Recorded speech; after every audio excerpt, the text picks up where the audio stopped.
बिस्मिल्लाहिर्रहमानिर्रहीम। अस्सलाम वालेकुम। मेरा नाम है इमरान और मैं हूं बिल्डिंग कॉन्ट्रैक्टर।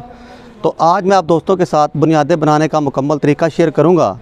अगर आप इस बताए गए तरीके के मुताबिक अपने घर की बुनियादें बनाते हैं, एक तो सीमेंट की बचत होगी और ना ही कभी आपके घर की दीवारों में दरारें पड़ेंगी और ना ही कभी भी आपके घर की दीवारें बैठेंगी। तो वीडियो को शुरू करने से पहले मेरी आप दोस्तों से गुजारिश है, वीडियो को लाइक और शेयर कर दें। चैनल पर नए तो चैनल को ज़रूर सब्सक्राइब कर लें और बेल आइकन का बटन ज़रूर दबा लें ताकि नई वीडियो का नोटिफिकेशन आप दोस्तों को सबसे पहले मिले। तो बिना टाइम को वेस्ट किए वीडियो को शुरू करते हैं। पहले बात कर लेते हैं मकान की बुनियादों को मजबूत बनाना क्यों ज़रूरी है। मकान की बुनियादों को मजबूत बनाना इसलिए ज़रूरी है क्योंकि मकान का सारा लोड जो होता है वो बुनियादों पर आता है। अगर आप घर की बुनियादें मजबूत नहीं बनाएंगे तो दीवारों में क्रैक आ जाएंगे और दीवारें बैठ जाएंगी। तो जो करोड़ों रुपए लगाकर आपने मकान तैयार किया है, तो मकान तैयार होने के बाद जब दीवारों में क्रैक्स आते हैं तो इन क्रैक्स की वजह से एक तो मकान की खूबसूरती जो होती है वो ख़त्म हो जाती है और दूसरा इन क्रैक्स को ठीक करने के लिए बहुत से पैसे लगते हैं। क्योंकि अगर आप दीवारों में आए हुए क्रैक्स को ठीक करते हैं तो आप दीवार पर किया गया पेंट और प्लास्टर उतार कर क्रैक ठीक करते हैं और जब आप दोबारा क्रैक की रिपेयरिंग कर लेते हैं तो इसके बाद आपको उस जगह का प्लास्टर करना पड़ता है और जो उस दीवार पर पेंट किया गया होता है वो भी आपको दोबारा करवाना पड़ता है। क्योंकि क्रैक वाली जगह पर आप जो पेंट करते हैं तो वो दूसरे पेंट के साथ मैच नहीं हो पाता। तो इसलिए दीवार चाहे जितनी बड़ी हो या छोटी से छोटी दीवार हो, आपको दोबारा पेंट करवाना पड़ती है। तो इस वजह से आपके बहुत से पैसे लग जाते हैं। तो इसलिए अगर आप चाहते हैं कि आपके घर की दीवारों में कभी भी क्रैक्स ना आए, तो आपके घर की दीवारें और बुनियादें जो हैं वो लोहे की तरह मजबूत बने, तो आपने थोड़ा सा ज़्यादा पैसा खर्च करके मकान की बुनियादों को मजबूत बना लेना है। एक और बात, अगर आप मकान बनाने के कुछ अर्सा बाद ही आप चाहें तो आप बाथरूम की टाइल्स, एक्सेसरीज, दरवाजे, पेंट और फर्श पर टाइल या मार्बल का काम जो है वो दोबारा करवा सकते हैं, कोई मसला नहीं होता। लेकिन मकान की बुनियादें ऐसी चीज़ होती हैं जो आपके लिए दोबारा बनानी नामुमकिन है। यानी कि जो बुनियादें आपने एक दफ़ा बना ली, उन बुनियादों के साथ मकान ने जितना अरसा भी रहना है उन बुनियादों को आप दोबारा नहीं बना सकते। तो इसलिए इस वीडियो में जो तरीका बुनियादें बनाने का बताया गया है उसके मुताबिक आपने अपने घर की बुनियादें बनानी हैं ताकि आपके घर की बुनियादें मजबूत से मजबूत तर बने। और अगर आपके घर की बुनियादें मजबूत होंगी तो आपको किसी भी किस्म की परेशानी ना होगी। तो आपसे गुजारिश है वीडियो को एंड तक ज़रूर देखा करें। पहला काम, आपने बुनियादों की खुदाई जो है वो सख्त मिट्टी तक करनी है। यानी कि ज़मीन खोदकर आपने जब बुनियादें बनानी हैं तो आपने ज़मीन की खुदाई जो है वो सख्त मिट्टी तक कर लेनी है। आपने ये नहीं देखना कि साथ वाले ने तो बुनियादों की खुदाई कम की है तो मैं भी क्यों ना कम खुदाई कर लूँ और मटेरियल की बचत कर लूँ। तो हो सकता है उस बंदे ने मकान बनाकर बेचना हो, और अगर आपने मकान बनाकर बेचना भी है तो आपने बुनियादों की खुदाई सख्त मिट्टी तक ज़रूर करनी है। आपके मकान का सारा लोड जो है वो मिट्टी पर आना है। अगर मिट्टी नरम होगी तो बुनियादें बैठ भी सकती हैं और दीवारों में क्रैक्स आ सकते हैं। बुनियादों की खुदाई करते वक्त आपने पैप लेवल के साथ निशान लगाकर लेवल के साथ खुदाई करनी है। अगर आप बुनियादों की मिट्टी को लेवल में कर लेते हैं तो उसके बहुत से फ़ायदे हैं। एक तो मिस्त्रियों को दीवारों का लेवल करने के लिए बार बार लेवल नहीं करना पड़ेगा, जिससे लेबर की काफ़ी बचत होगी। और दूसरा, मोटा मोटा मसाला भी ईंटों के नीचे नहीं लगाना पड़ेगा। जब ईंटों के नीचे मोटा मोटा मसाला नहीं लगेगा तो बुनियादों में आप जो दीवारें बनाएंगे उनकी मजबूती बढ़ेगी। और दूसरा, सीमेंट की भी काफ़ी बचत होगी। तो इसलिए आपने बुनियादों की खुदाई जो है वो वाटर लेवल के साथ करनी है, यानी कि लेवल के साथ करनी है। अपने घर की बुनियादों को मजबूत बनाने के लिए आपने ये एक और काम करना है। बुनियादों की खुदाई मुकम्मल करने के बाद फिर आपने मिट्टी पर हैमर ज़रूर चलाना है ताकि मिट्टी में जो छोटे छोटे खलाव होते हैं वो फिल हो जाएं और मिट्टी जो है उसमें बैठने की गुंजाइश ना रहे और बुनियादों की दीवारों को लगाया गया पानी और पीसीसी का पानी जो है वो मिट्टी में ना जा सके। तो इसलिए आपने मिट्टी पर हैमर जो है वो ज़रूर चलाना है। मिट्टी पर सिर्फ आपने हैमर चलाना है, कंपैक्टर आपने बिल्कुल नहीं चलाना। कंपैक्टर चलाने का कोई फ़ायदा नहीं है। आपने बुनियादों में जो पीसीसी करनी है वो भी मिक्सचर मशीन के साथ करनी है। चाहे आप पीसीसी में पत्थर डालें या बजरी डालें। और पीसीसी के लिए सीमेंट रेत मिक्सिंग जो है वो आपने 1, 4, 8 के हिसाब से रखनी है। पीसीसी के तौर पर कुछ लोग ईंटों की रोड़ी बनाकर डालते हैं। एक तो ईंट की रोड़ी जो होती है वो पत्थर से कम मजबूत होती है और दूसरा पानी लगने से ईंट खराब हो जाती है और पत्थर जो होता है उसे पानी लगने से कोई फ़र्क नहीं पड़ता और ज़मीन जो होती है तो हर वक्त उसमें नमी होती है। तो कुछ ठेकेदार क्या करते हैं, अपना लेबर का ख़र्चा बचाने के लिए आपको रोड़ी डालने का मशवरा देते हैं और कहते हैं कुछ नहीं होता, हमने फ़लाँ बिल्डिंग में भी रोड़ी डाली है, हमने फ़लाँ जगह पर काम किया है तो वहाँ भी हमने रोड़ी डाली है।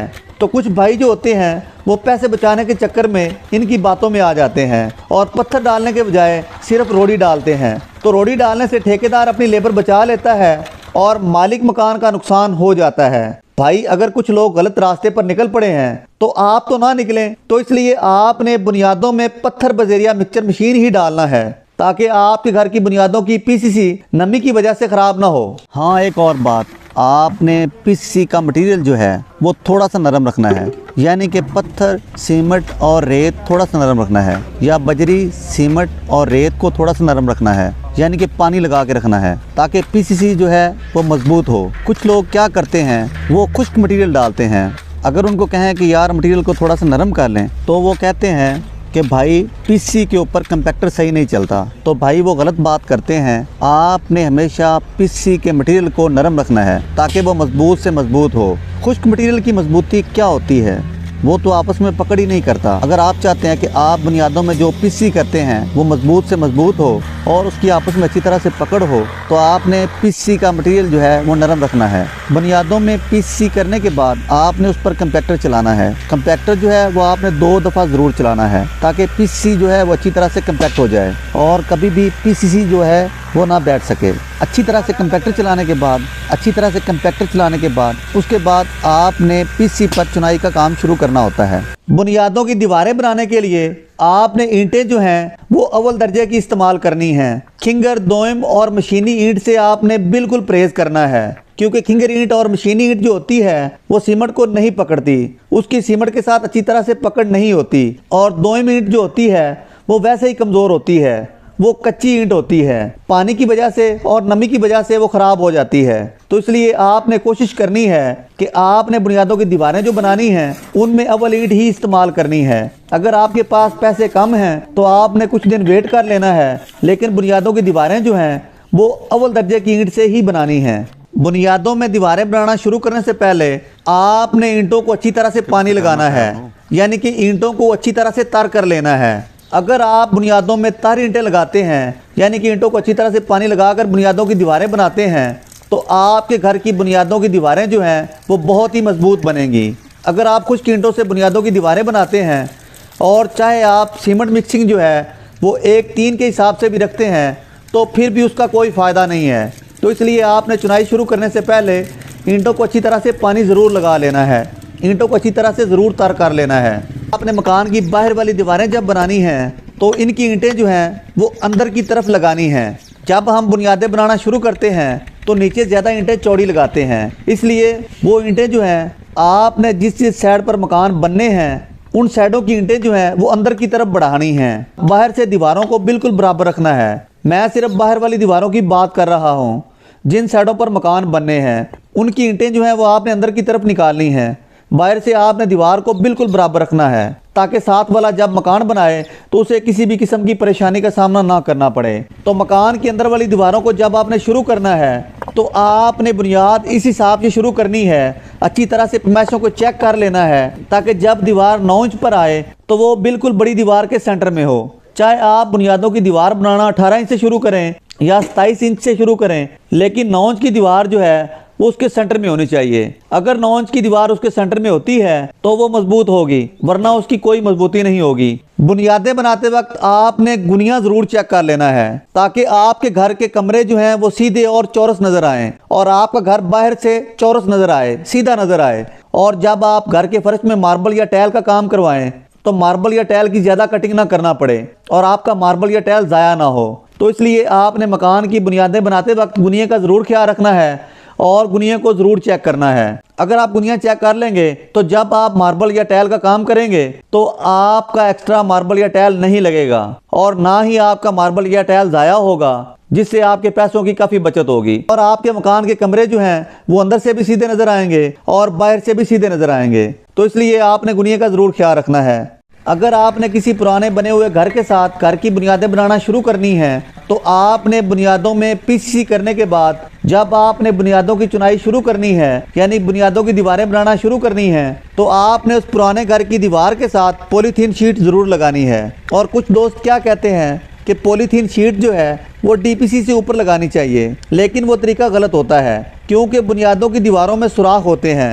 जो पानी आप दीवारों को लगाते हैं या प्लस्तर करते वक्त पानी लगाते हैं या लेंटर डालते वक्त पानी लगाते हैं और या फर्श कच्चा करते वक्त पानी लगाते हैं, वो सारा पानी जो होता है वो आपके घर की बुनियादों में जाता है। जब दूसरे घर की बुनियादों की दीवारों में सुराख होते हैं और आपके घर की बुनियादों की दीवारों में सुराख होते हैं तो वो पानी जो होता है वो दूसरे घर की बुनियादों में चला जाता है, जिसकी वजह से साथ वाले बने हुए पुराने घर के फर्श जो होते हैं वो ख़राब हो जाते हैं। आपने अक्सर देखा होगा जब भी किसी पुराने घर के साथ नया घर बनता है तो उस पुराने घर के फर्श जो होते हैं वो कहीं ना कहीं से बैठ जाते हैं या उनमें क्रैक्स आ जाते हैं।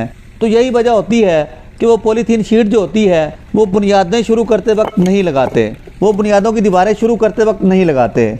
और एक बात, अगर आपने जिस घर के साथ नया मकान बनाना शुरू करना है, अगर तो उस घर की दीवारें जो हैं वो ज़मीन तक प्लस्तर हुई हैं तो ठीक है, नहीं तो आपने उनको भी प्लस्तर कर लेना है, क्योंकि ठेकेदार जो होते हैं वो बाहर से दीवारों का प्लस्तर जो है वो डीपीसी से नीचे नहीं करते। मैं तो आप दोस्तों को ये मशवरा दूंगा, जब भी आपने किसी पुराने मकान के साथ नया मकान बनाना शुरू करना है तो आपने पुराने घर की बुनियादों की दीवारों को भी प्लस्तर कर लेना है। प्लस्तर करने के बाद फिर आपने उस पर पॉलीथीन शीट लगानी है ताकि आपका नया घर बनने से उस घर के फर्श जो हैं वो ख़राब ना हो और ना ही उस घर की दीवारें ख़राब हों। अगर आप प्लस्तर का खर्चा नहीं अफोर्ड कर सकते या साथ वाला मालिक जो है उससे बात कर लें, अगर वो भी अफोर्ड नहीं कर सकता तो फिर आपने पॉलीथीन शीट जो है वो ज़रूर लगानी है ताकि आपका घर और दूसरे पुराने घर के फर्श जो हैं वो महफूज रहें, उनमें क्रैक्स ना आएँ। बुनियादों की दीवारें गिराज के फर्श लेवल तक मुकम्मल करने के बाद आपने गलियों वाली साइडों पर डबल डीपीसी का ज़रूर ख्याल रखना है। जिस साइड पर गलियां होती हैं या गिराज होता है उस साइड की दीवारों पर आपने डबल डीपीसी ज़रूर डालना है। तो डबल डीपीसी क्यों डालना है? क्योंकि जब हम बुनियादें बनाते हैं तो गिराज के फर्श का लेवल जो होता है वो डाउन होता है और बिल्डिंग के फर्श का लेवल जो होता है वो गिराज के फर्श लेवल से ऊंचा होता है। तो इसलिए गलियों की दीवारें जो होती हैं वो गिराज के फर्श लेवल तक आती हैं, तो इसलिए आपने उन पर डबल डीपीसी ज़रूर डालना है ताकि आपके घर की गलियों वाली दीवारों में नमी की वजह से प्लस्तर और पेंट ख़राब ना हो। जब आपने बुनियादों की दीवारों का काम मुकम्मल कर लेना है तो उसके बाद बारी आती है डीपीसी की। तो आपने उन पर डीपीसी नहीं डालना। डीपीसी आपने तब डालना है जब आपने बुनियादों की दीवारों में फिलिंग कर लेनी है।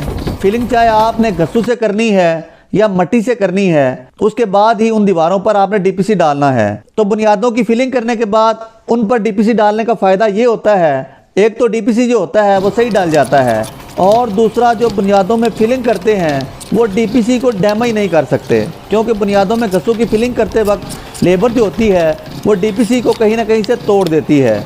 तो इसलिए आपने बुनियादों में घस्सू या मिट्टी की फिलिंग करने के बाद ही डीपीसी डालना है। और एक बात मैं आप दोस्तों को बता दूं, आपने डीपीसी की मोटाई जो है वो कम से कम 3 इंच रखनी है ताकि जिस मकसद के लिए आपने डीपीसी डाला है आपका वो मकसद पूरा हो और डीपीसी से ऊपर वाली दीवारों में नमी ना जाए और डीपीसी से ऊपर वाली दीवारों का प्लस्तर और पेंट खराब ना हो। डीपीसी के लिए आपने सीमेंट, रेत और बजरी मिक्सिंग जो है वो 1, 2, 4 के हिसाब से रखनी है।